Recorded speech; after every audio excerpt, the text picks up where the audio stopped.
السلام علیکم ورحمۃ اللہ وبرکاتہ۔ انسان جب اپنی تراث سے دور ہو جائے نا، پھر اس کے متعلق ایسے ایسے شبہات میں الجھنوں میں پڑ جاتا ہے جو مضحکہ خیز ہوتی ہیں۔ بھائی، یہ جو بیت المکرم مسجد ہے مثلاً گلشن اقبال میں، یہ بیت المکرم مسجد کس چیز کا نام ہے؟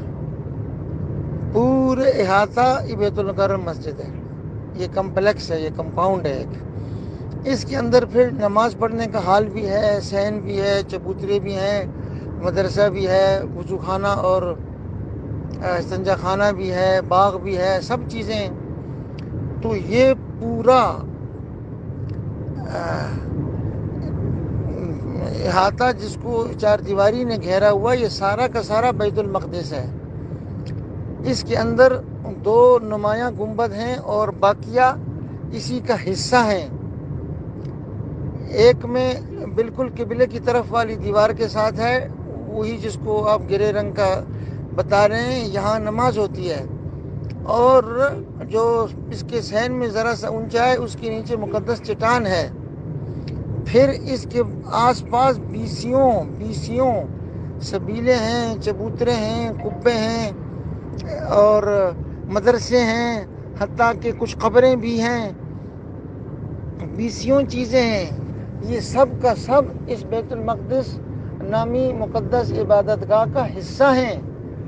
اس میں کوئی چیز نمایاں ہے، کچھ غیر نمایاں ہے، لیکن جو وضو خانہ بھی ہوگا، پانی کی سبیل بھی ہوگی، اس کا ایک نلکا، ایک اینٹ، یہ بھی اس کا حصہ ہے۔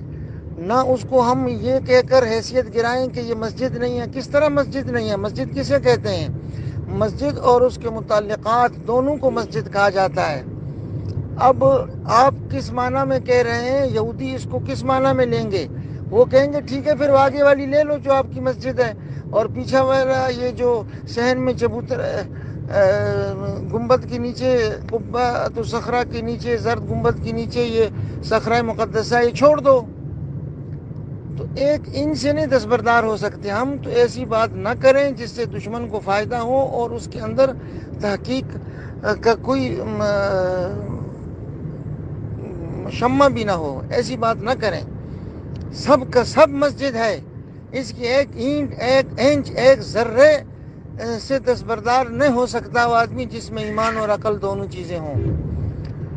اور اس کی حفاظت فرض ہے ہر مسلمان پر، اور یہودیوں کا یہاں پر کوئی حق نہیں ہے۔ ان کو اللہ نے یہاں سے دھتکار کے نکالا ہے، ہمارے پیدائش سے بھی 2000 سال پہلے وہ مطرود اور ملعون ہوئے یہاں سے، اور مغضوب ہو کر، مردود ہو کر نکال دیے گئے۔ یہ مقدس امانت ہے، اس کے متعلق ایسی بحث نہیں کرنی جس سے دشمن کا موقف مضبوط ہو، اس کے جو خفیہ ہیلے ہیں، چالیں ہیں، ان کا مکر کا راستہ نکلے۔ ہرگز ایسی بات نہیں کرنی ہے ایسے بے جا تحقیق کے نام پر۔ مسجد اقصیٰ اس پوری کو بھی بولا جاتا ہے، اور مسجد اقصیٰ اس کا وہ خاص حصہ جس میں نماز پڑھی جاتی ہے، اس کو بطری کا اولا بولا جائے گا۔ جیسے بیت المکرم پوری 4 دیواری ہے، اور جو مسجد کا حال ہے وہ بھی ہے۔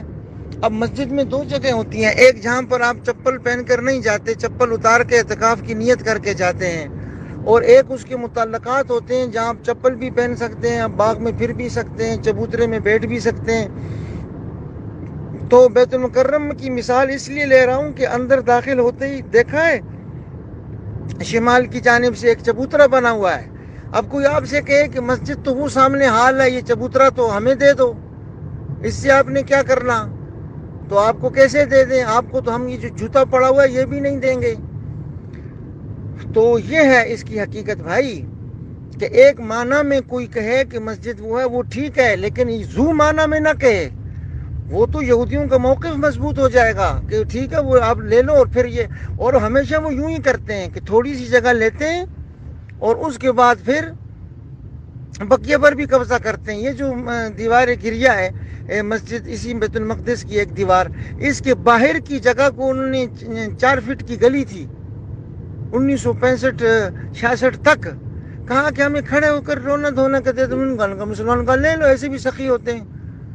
دم مس کر اندر لے لو، کیا ہے، رو دو یا اپنے نصیب پر رو یا اپنے اعمال پر رو۔ انہوں نے وہاں پر جو قبضہ کر کے سارے گھر گرائے، مسجد بھی وہاں تھی گرا دی، خانقاہ بھی گرا دی، پورا میدان بنا دیا۔ تو یہ درفشانیاں کرنے والوں سے پوچھا جائے، کل اگر وہ اندر بھی اگر اس پر قبضہ کرنے اور اس کے بعد پھر اس مسجد پر بھی کریں، کیسے روکو گے انہیں؟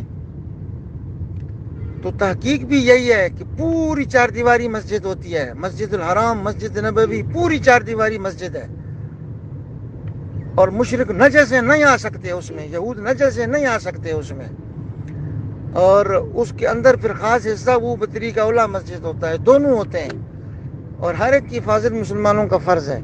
والسلام علیکم ورحمۃ اللہ۔